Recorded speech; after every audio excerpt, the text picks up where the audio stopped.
سلامونه ملګرو، ادریس امیل یم د پښتو املا په دې څلورمې برخه کې در سره حاضر یم. دې نه مخکې په درېیمې برخه کې موږ تاسو سره د پښتو په ځینې مخصوصو تورو باندې خبرې اترې کړې وي. په نننۍ برخه کې به موږ تاسو سره د پښتو چې کومې 5 یګانې دي په هغې خبرې اترې کوو. دغه 5 یګانې زموږ خلک ډېره زیاته غټه مسله ګڼي یا ډېر مشکل پکې لري، خو دغه هیڅ مشکل نه دی. ډېرې زیاتې دغه 5 یګانې ډېرې زیاتې اسانې دي، صرف لږه توجه غواړي. ټول ناول موږ سره دا معروفه یې ورته ځکه وایي چې دا په نورو ژبو کې هم شته. استعمال یې داسې دی کله چې د یې په آواز باندې زور وي، یا د انګریزۍ د ای چې د هغه شان آواز وي، نو هغه به موږ په معروف یې باندې لیکو، لکه سړي، لرګي، ادبي، زندګي. بل یې موږ سره دا مخصوصه یې دغه یې ورلاندې دوه ولاړ ټکي چې کوم داسې ولاړ ټکي وي دې ته وایي مخصوصه یې. مخصوصه یې ورته ځکه وایي چې دا صرف په پښتو کې ده، دا په نورو ژبو کې نشته ده.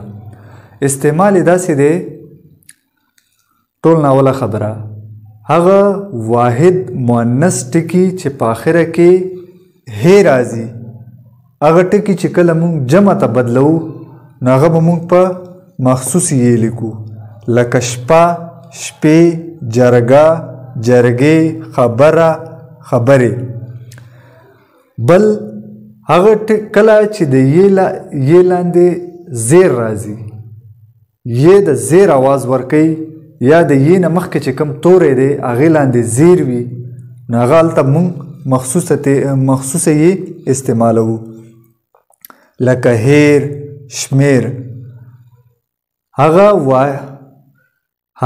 واحد مؤنث ټکي چې په آخره کې هی راځي، هغه چې کله موږ جمع ته بدلو نو هغه به موږ په مخصوص یې لیکو، لکه شپه، شپې، جرګه، جرګې، خبره، خبرې.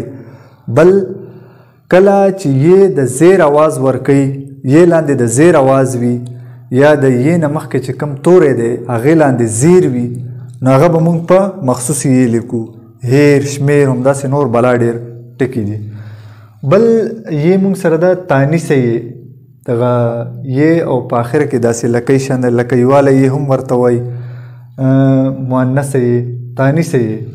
چې څومره هم مؤنث ټکي دي هغه واحد دی او که جمع دی چې په آخره کې یې راځي هغه به موږ په تانیث یې لیکو، لکه جینۍ، سپوږمۍ، کورسۍ، همداسې نور بلا ډېر. بل یې موږ سره ده امریه یې، حکمیه یې، دغه یې او پاسه پې دغه حمزه ده، حمزه واله یې هم ورته وایي.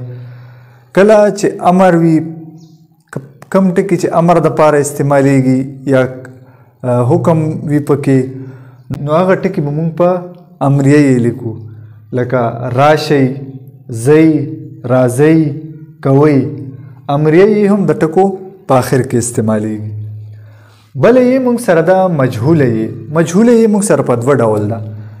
زموږ په خیبر پښتونخوا کې خلک مجهوله یې داسې لیکي، او زموږ په افغانستان کې خلک مجهوله یې داسې لیکي. که څوک یې داسې لیکي او که داسې لیکي دواړه صحیح دي. مجهوله یې استعمال یې داسې دی، هغه واحد مذکر ټکي چې په آخره کې یې راځي هغه به موږ په مجهوله یې لیکو، لکه سړی، لرګی، ژوندی، همداسې نور بلا ډېر ټکي دي. د دې په یګانو په تفصیل کې نور هم داسې ډېرې خبرې کېدلی شي، خو ستاسو د اسانتیا دپاره ما مختصر دغه یو څو خبرې دلته تاسو مخکې ذکر کړي. نو زه هیله لرم چې په دې به تاسو پوهه شوي وئ. تاسو خپل تجویزونه، خپل وړاندیزونه موږ ته په کمنټ کې راکولی شئ. د توجه نه مو یو جهان مننه. تر بلې ویډیو پورې د الله په امان.